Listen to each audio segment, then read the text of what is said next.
James finishes the first chapter of his letter with James 26 to 27, which says this: "If anyone thinks he is religious and does not bridle his tongue but deceives his heart, that person's religion is worthless. Religion that is pure and undefiled before God the Father is this: to visit orphans and widows in their affliction, and to keep oneself unstained from the world." Do you know, if you want to test whether a diamond is a true or a false diamond, there are a couple of ways to do it. One way is you can breathe on it and you can breathe on the false one. And the one that's true will lose its fog in 1 to 2 seconds, much quicker than the other one.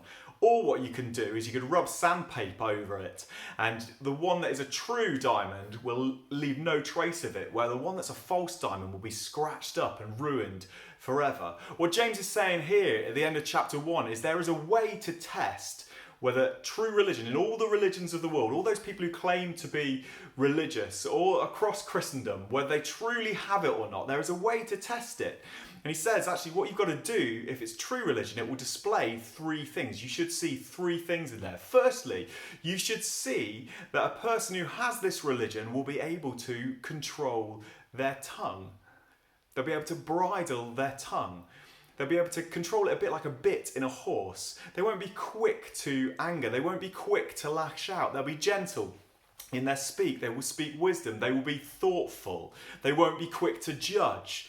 They will have controlled and gentle speech. Alongside this, he says, you will also see that these people will have a deep care for the poorest people in their society. Not just in word, but in deed. They will actively go to them in their affliction and meet their need in a deeply loving way. That's a sign of true religion, he says. And he says, and finally, their lifestyle will display a purity, a holiness to it. There'll be a sense of, actually, these people are living well in their life, in everything they do. They stay away from what is ugly and bad, and they pursue that which is good. These are the marks, James here says, of true religion. They're not necessarily the marks that I jump to when I think of what makes good religion. But what James is here is saying is, for God, what he really and desperately wants is a forever changed person. One whose life displays his wisdom in all that they speak. One whose life displays the love of his cross in all that they do. And one whose life displays a thankfulness of holiness in all that he's done with them in the way that they live. Let me ask you, is your religion based on these factors a true religion, or is it a false religion?